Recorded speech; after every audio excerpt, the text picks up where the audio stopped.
খুব সুন্দর কষা কষা মাংস। কষা কষা মাংস খেতে খুব ভালো লাগে।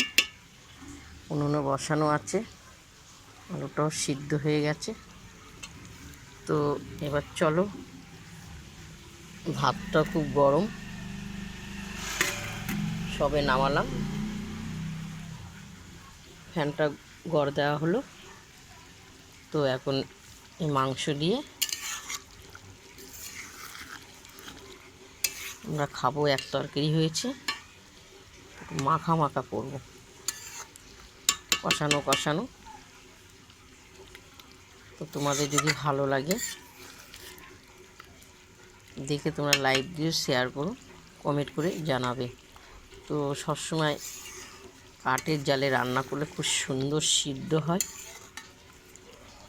ভালোও লাগে খেতে।